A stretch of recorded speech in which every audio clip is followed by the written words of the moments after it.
Sir నమస్తే, మీ పేరండి? నా పేరు కోటిరెడ్డి అమ్మ. సార్ ఏం చేస్తారు? ఫోటోగ్రాఫర్. సరే అండి, 2 సంవత్సరాలు అయింది. గత 5 ఏళ్ల పాలన చూశారు. అసలేంటి మార్పు ఏమైనా గమనించారా? లైక్ ఎలా ఉంది సార్ అసలు ప్రభుత్వ పనితీరు ఏంటి అసలు? సార్ పని గాడిలో పడుతుంది. 2 సంవత్సరాలు ఆయన ఏం చేస్తారు? ఎవరైనా ఏం చేయలేరు. 2 సంవత్సరాలు గాడిలో పెట్టాడు. అవునే, ఈయన విజన్ చేస్తున్నారుగా, చేయని వాళ్ళుగా. మనం కూడా చేయనీయకుండానే 2 సంవత్సరాలు ఏం చేసామని మనం ఎలా అడుగుతాం? తప్పది. మొత్తం అయిపోయిన తర్వాత 5 ఏళ్ళకి బెరీ చేసుకోవడం. 5 ఏళ్ళు చేయలేకపోతే పక్కన పెడతారు, చేస్తే మళ్ళీ ఇస్తారు. Very simple mandatory. అర్థమవుతుందా? అంటే మీరేమో 5 సంవత్సరాలు అయితే కానీ మనం ఒక కంక్లూజన్కి రాలేము, ఏదైనా జరిగితే 5 సంవత్సరాల తర్వాతే మనం ఏదైనా చెప్పగలని చెప్పి మీరంటా ఉన్నారు. మరి గత పాలకులేమో అసలు 2 సంవత్సరాలే చంద్రబాబు అసలు ఏమీ చేయలేకపోతున్నా, ఇంకా గెలిచేది మనమే 3 సంవత్సరాలు కళ్ళు మూసుకుంటే అయిపోద్దని చెప్పి గత పాలకులు మాట్లాడుతున్నారు. మరి మీ దాని మీద మీ ఉద్దేశం ఏమంటారు? ఇప్పుడు వాళ్ళు అనేది ఏంటంటే, మేము 5 ఏళ్ళు ఉంటే 3 లక్షల కోట్లు అప్పు చేసామంటారు. వీళ్ళే ఉంటారు, ఈయన 2 సంవత్సరాలు 3 లక్షల అప్పులు కూడా చేశారని వీళ్ళు అంటారు. అర్థమవుతుందా? ఎవరు రాజకీయ ప్రత్యర్థులు ఎవరు ఊహలో వాళ్ళు ఉంటారు, ఎవరు పొందాలో వాళ్ళు ఉంటారు. అది గణాంకాలు నిజమా అబద్ధమా తెలీదు, చెప్తున్నారు. అబద్ధం అయితే అబద్ధం చెప్పాలి, నిజమైతే నిజం చెప్పాలి. అర్థమవుతుందా? చూద్దాం ఏం చేస్తాడో.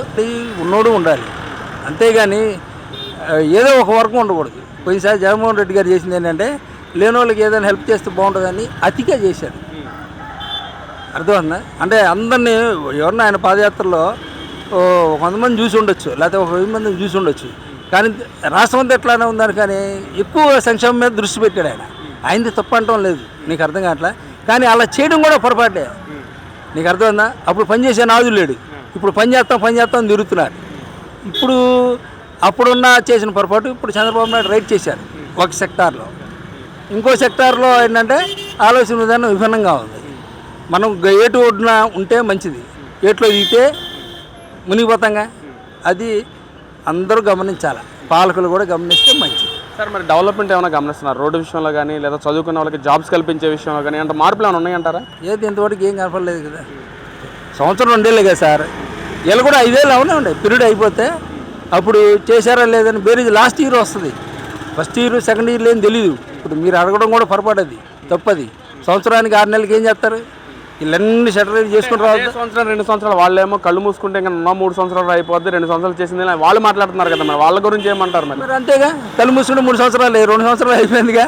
మరి 3 సంవత్సరాలు కూడా కళ్ళు మూసుకుంటేనే అయిపోద్ది కదా. ఎంత తొందరగా తిరిగిపోతుంది. కానీ వీళ్ళంటే చాలా ఫాస్ట్గా నెట్వర్క్ చేయాలి. అర్థమవుతుందా? మన నెట్వర్క్లో కూడా ఎక్కినోడికి అంత తేలికేం కాదు. అది పెద్ద మళ్ళీ కెరీర్. నెట్వర్క్ చేయడం చాలా కష్టం. మీకు అర్థమవుతుందా? ఇప్పుడు ఒక వ్యవస్థ గాడి తప్పింది, గాడిలో పెట్టుకుంటూ వస్తున్నారు. పెట్టుకున్నట్టేమో 5 ఏళ్ళు అయిపోయింది, దానికి ఎవడేం చేస్తాడు? నువ్వేం చేయలేవు, నేనేం చేయలేను. నీకు అర్థమవుతుందా? కాబట్టి చేస్తానని అతిగా చెప్పడం అనవసరం, చెప్పకూడదు. కాకపోతే ఏంటంటే చంద్రబాబు నాయుడుకి అతిగా ఇచ్చారు మరోసారి. అంటే ఈయన మంచి నాయకుడు, మంచి పరిపాలన దక్షకుడు, అతిగా ఇవ్వడం అనేది పొరపాటు. ఇవ్వకూడదు కదా. ఇప్పుడు ఏమంటారు? రేపొద్దున క్వశ్చన్ ఈయనకి ఏమొస్తుంది అంటే, అతిగా ఇచ్చావు కాబట్టి, అది చేయలేవు కాబట్టి నేను అన్ఫిట్ చేస్తున్నావు అనే మాట అలా ఎవరో వెళ్ళిపోద్ది. ఇప్పుడు లిమిట్గా ఇచ్చుకుంటే శుభ్రంగా వాళ్ళ మాట పడే పరిస్థితి ఉండదుగా. అంటే ఒకవేళ నెక్స్ట్ టర్మ్ కూడా చంద్రబాబు వస్తే మీ పిల్లల లాంటి వాళ్ళు అందరూ కూడా ఎక్కడే జాబ్ చేసుకుంటారు నమ్ముతున్నారా సార్ మీరు? కంపల్సరీ అండి. నెక్స్ట్ టైం ఇంకో 5 ఏళ్ళుగా నేను వచ్చి చేస్తే కంపెనీస్ మొత్తం వచ్చేస్తాయి, ఎస్టాబ్లిష్ అయిపోతాయి. ఇంటర్మీడియట్ చదువుకున్న తర్వాత ఇంజనీరింగ్ చదువుకున్న కుర్రోళ్ళు అందరూ మ్యాక్సిమం కంపెనీ వాళ్ళందరూ ఇక్కడ ఉండిపోతారు. కాకపోతే అంటే కంపెనీలు పెడితే వేరే రాష్ట్రాన్ని రానివ్వకుండా మన రాష్ట్రం ఉన్న ప్రజలుగా మాత్రమే ఉద్యోగాలు ఇవ్వాలి. ఆఖరి క్యాంటీన్ అయినా, ఇల్లు ఆఫీస్ తుడుచుకునే ఉద్యోగం అయినా మన ఆంధ్ర వాళ్ళకి ఇవ్వాలి. వలస జనాలు వచ్చేస్తారు. ఇప్పుడు మేము వెళ్ళట్లా, హైదరాబాద్కి వెళ్ళిపోవట్లా. మేము అంటే వలసేగా మేము విజయవాడ నుంచి సంక్రాంతి పండుగ వస్తే చూడండి, హైదరాబాద్ మొత్తం ఖాళీ అయిపోతుంది. ఎందుకంటే అక్కడ ఉన్న జనం అంతా మన ఆంధ్ర వాళ్ళే. సో అంటే ఏంటి, మనం వలస వెళ్ళినట్టుగా రాష్ట్రానికి. అలా మన రాష్ట్రానికి వలస రాకుండా కంపెనీస్ పెట్టి అందులో ఊడ్చేవాడి దగ్గర నుంచి హై ఆఫీసర్ వరకు పెట్టుకొని మన ఆంధ్ర వాడిని పెట్టుకుంటే హ్యాపీగా అందరూ సంతోషంగా మన రాష్ట్రంలో ఉద్యోగం చేస్తాం.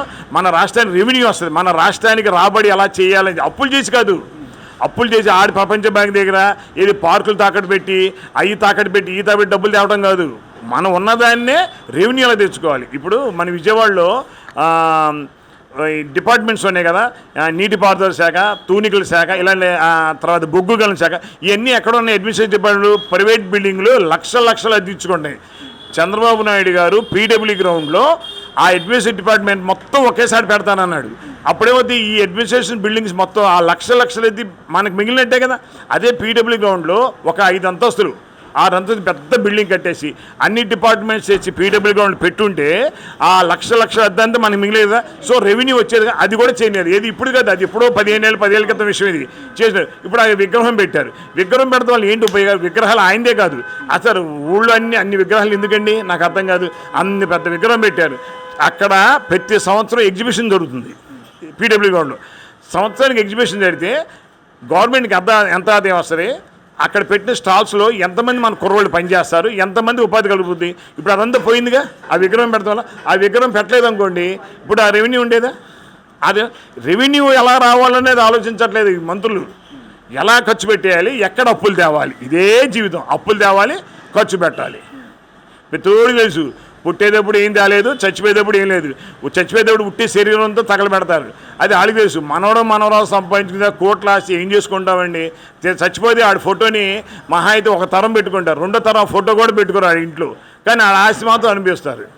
ఎందుకంటే రాష్ట్రాలు నాశనం చేయడం అది. అమ్మా నమస్తే, మీ పేరమ్మా? గాలి భవాని. ఏం చేస్తారు భవానీ గారు? నేను మొన్నటిదాకా మున్సిపల్ ఆఫీస్లో చేశాను. నేను పడిపోయేకుండి లేదు, నాకు కొంచెం ప్రాబ్లం వచ్చింది. వెంటనే నాకు చెప్తున్నాను కదండి, మాకు డబ్బులు ఇచ్చాడు గవర్నమెంట్, చంద్రబాబు నాయుడు గారు. అవి సర్జరీ చేయించుకున్నాను. ఇప్పుడు ఇలా ఉన్నాను. ఎలా ఉందమ్మా పరిపాలన ఏంటి? ఎలా ఉంది కూటమి ప్రభుత్వ నాయకులు అసలు పరిపాలన ఏంటి? బాగానే ఉంది. ఏ పరంగా బాగుంది? ఏ పరంగా అంటే అన్ని ఇంటికి తెచ్చేస్తున్నారు.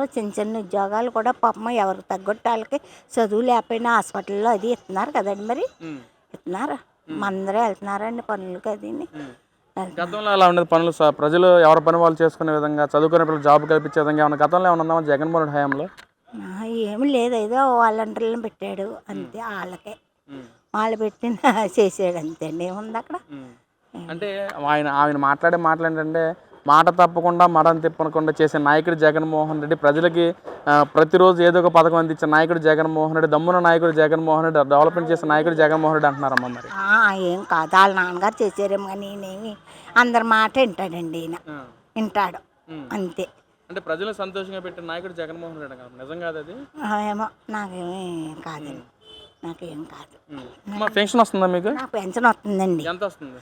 4,000 4,000 ఇచ్చేసారు నాకు, తెచ్చి ఇచ్చేసారు. ఇక 4,000. గతంలో ఎంత వచ్చేదమ్మా? 3,000 ఇచ్చారు. 3,000 అదే. ఏంటి ఇబ్బందులు ఏమైనా గురయ్యారా గతంలో? అమ్మో, నేను చాలా నరకం వెళ్ళిపోసానండి. అప్పుడు నన్ను తీసేసి వాలంటీర్లు అందరూ సెక్రటరీ తీసేస్తే నేను ఎంత ఏడ్చానో నాకే తెలియదండి. అదండి, ఏడ్చి ఎన్నో తిరిగానప్పుడు. మరి ఇప్పుడు ఈ ప్రభుత్వం అలాంటి ఇబ్బందులను గురయ్యారా? నాకు డబ్బులు కట్టే గుడి పాపం వాళ్ళే వస్తున్నారు ఇంటికి, ఎన్ని అడుగుతారు. అంటే మరి పక్కన చంద్రబాబు నాయుడు గారు కావాలనే ఎవరైతే అర్హులు ఉన్నారో వాళ్ళకి తీసేస్తున్నాడు అని చెప్పి అంటున్నారు మరి గత పాలకులు, నిజం కాదండి? అంటే ఏం లేదండి, ఏమి లేవు. అవి ఎంత ఉత్తిదండి, ఇవన్నీ అలా పుట్టింతారండి, ఏం కాదు. మహిళలకి పెద్ద పెట్టేసిన నాయకుడు జగన్మోహన్ రెడ్డి అంటున్నారు. మరి మీరేంటి మహిళగా మీరేం చెప్తారు మరి దాని గురించి? ఏం కాదులేండి, ఏం కాదు, బాగానే చేస్తున్నారు. ఈ ప్రభుత్వంలో బాగుందంటారా? బాగానే ఉంది. మళ్ళీ ఇదే ప్రభుత్వం కోరుకుంటున్నారా? మళ్ళీ కోరుకోవచ్చండి, కోరుకుంటున్నాం.